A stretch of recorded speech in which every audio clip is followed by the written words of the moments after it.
Hello and welcome to Within the Frame. I'm Handan in Seoul. With less than 100 days to go until the U.S. presidential election, what has been a roller coaster race is now shaping up to be a competition between Vice President Kamala Harris and former President Donald Trump. Harris's popularity is surging, with nearly half of Americans believing that her nomination makes Democratic victory more likely, according to a recent survey.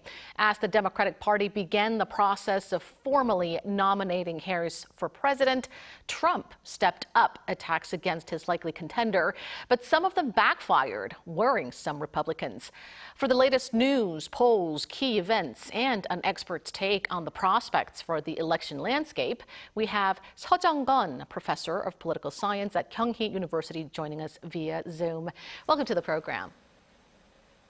Hey, thanks for having me. And with us from Washington, D.C. is VOA correspondent Chris CASQUEJO. Chris, it's been a while. It's good to see you again. Good to see you, too. All right, let's start off with you. So delegates to the Democratic National Convention have begun a virtual vote to formally pick Vice President Kamala Harris as the party's presidential nominee. Give us the latest updates on this, and also a timeline of key events lined up for Democrats. Yeah, there are a lot of key events lining up for Democrats. You mentioned the virtual vote, which started taking place here in the U.S.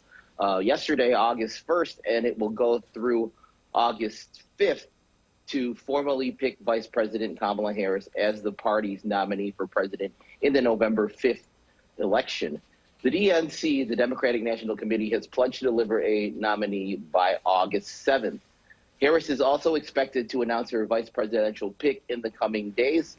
She has the party's convention beginning August 19th, and she will formally accept the nomination for president on Thursday of that week, August 22nd, in a primetime speech. She will stage her first campaign rally with her as-yet unnamed presidential running mate in Philadelphia in the key swing state of Pennsylvania next Tuesday.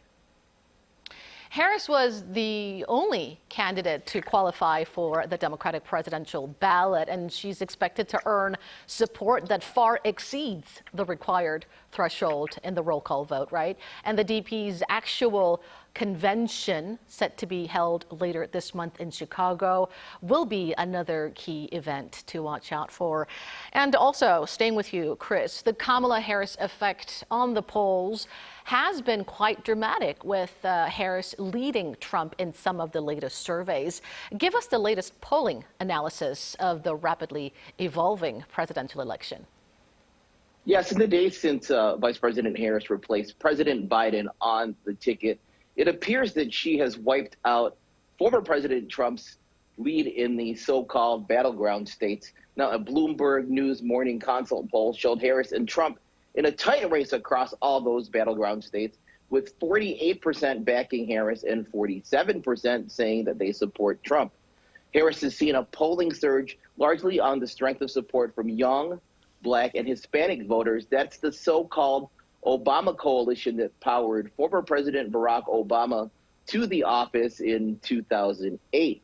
Tuesday's poll also showed Harris opening up an 11-point lead on Trump in Michigan, a 2-point lead in Nevada, and a 2-point lead in Arizona, a 2-point lead in Wisconsin. So looking at some of those key battleground states that are expected to decide the election, she's leading in some of those key states. But meanwhile, in other key battleground states, Trump led Harris by 4 points in Pennsylvania, which has the most electoral votes of any of those battleground states, and 2 points in North Carolina. And the candidates were tied in Georgia at 47% each. So recent polls showed Harris wiping out Trump's lead in swing states. It looks like narrow victories in a handful of tight battlegrounds will likely determine the winner of the U.S. presidential election. Now, Professor Seo, Kamala Harris is quickly closing the gap with the once seemingly invincible Donald Trump in key battlegrounds, beating concerns previously raised by some Democrats.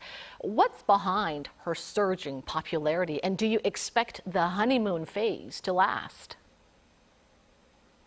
Well, I'm speaking of Harris catching up with Trump. I guess we should talk about Biden in the beginning.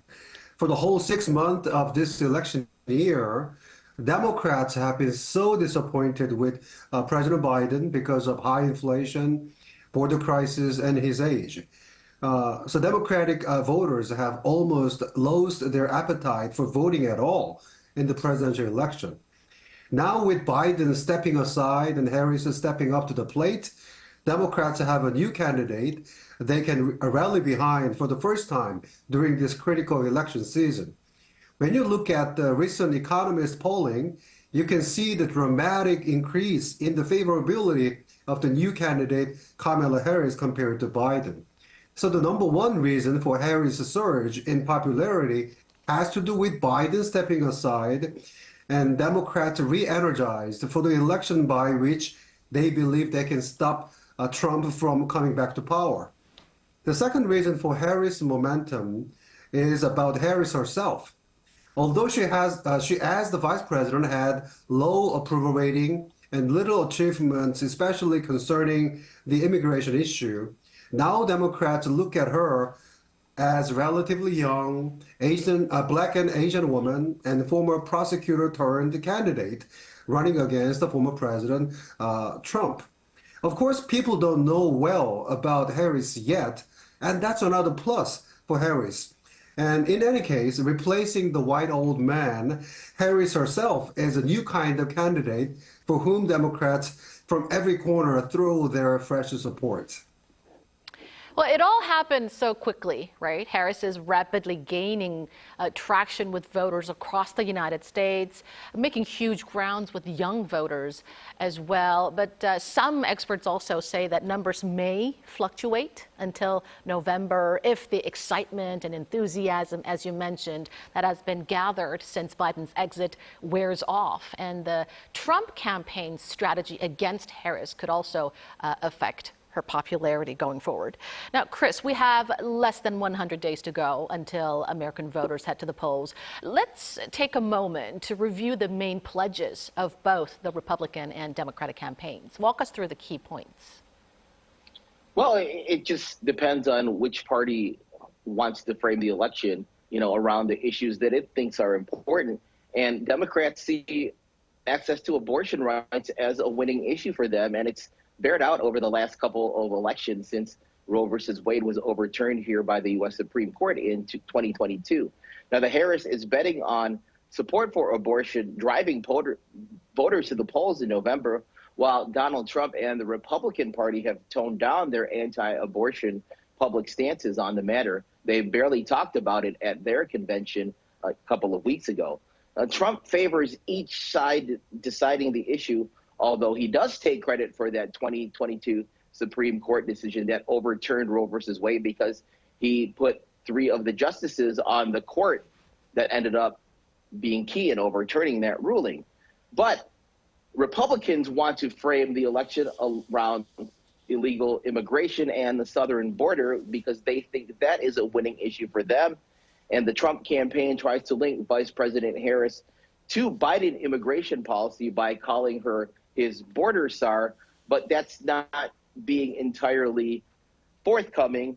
President Biden had asked Harris early in his administration, to spearhead a strategy to help improve living conditions and discourage migrants from leaving their homes. So she was looking at the root causes and not in charge of border policy, which is how Republicans want to frame her position. So we're just going to have to wait and see as these ads come out and they try to define, the other side tries to define its opposing candidate. So we'll see which approach works. And Professor Saw, Harris and Trump couldn't be further apart on a number of policies. Now, Chris just briefly touched upon some of the issues, but give us a comparison of where the two stand on issues deemed critical for the election. And also, will Harris offer a new stance on key issues that depart from Biden? Well, as Chris pointed out, Harris and Trump are very different on a number of issues.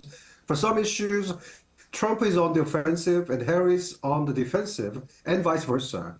With respect to former President Trump, he emphasizes that Vice President Harris failed to deal with the border crisis, so that now America faces a huge immigration and national security crisis. That's what his first campaign ads targeting Kamala Harris was all about. Trump also tries to bind Harris with Biden for the problems of the Biden administration, especially high inflation. Because Harris was the number 2 in the Biden administration, the Biden's problem is Harris' problem. That's a criticism from Trump. The problem with Trump, though, is that now we have a gender and race issue up front concerning Harris. Trump should only focus on policy debates and whether Trump can control himself, not attacking Harris over her gender and race remains to be seen. When it comes to Harris' side, she naturally decides to focus on abortion rights as a pro-choice issue. Although the Dobbs decision in 2022 made the abortion issue a state decision, a majority of American people still want some sort of abortion rights in their personal lives. Harris is claiming that if Trump and the Republican Party are in the control of the White House and the U.S. Congress, they will make a national ban on abortion. Harris also brings up issues that mobilize Democrats, and they are climate crisis and gun control. The attitude on climate crisis is one of the most polarizing issues among the American public, and gun control issue is so critical, especially for the suburban women voters. So one important issue for Harris, possibly departing from Biden, will be a much tougher stance against Netanyahu and the Gaza war.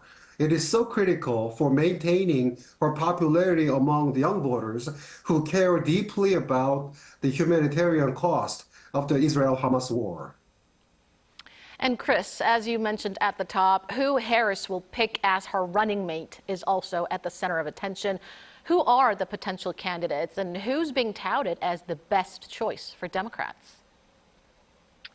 Well, we got to look back to what I said earlier. You know, she's going to be appearing with that as yet unnamed VP candidate on Tuesday in Philadelphia, which is a key swing state, leading some analysts to believe that Governor Josh Shapiro, who's a popular moderate in that state, will be her pick. And he would be the first Jewish vice president in the U.S. Now, 2 other governors, Tim Walz from Minnesota and Andy Beshear of Kentucky, remain under serious consideration, as well as U.S. Senator Mark Kelly from the battleground state of Arizona and Transportation Secretary Pete Buttigieg, who has become one of the most effective surrogates for Democrats throughout the campaign and throughout his tenure as Transportation Secretary. You know, he ran for president in 2020, but dropped out early in the race and supported President Biden. But he's seen as a very effective spokesperson, even appearing on conservative media to talk about some of these issues. But as far as a front runner, you know, we're just going to have to wait and see. What all these candidates have in common is they're white men. They're seen as moderates compared to Kamala Harris, who Republicans are trying to paint as too liberal because she comes from California. So, you know, we're on the edge of our seats here to see who the nominee for vice president will be. While history shows that vice president picks rarely swing the entire election, they can offer some critical insights into the presidential candidate's judgment and values. So another thing to keep close tabs on. Professor Seo, Biden's exit was fueled by the first presidential TV debate. What upcoming events are likely to have a significant impact on the race between Harris and Trump over the next 100 days?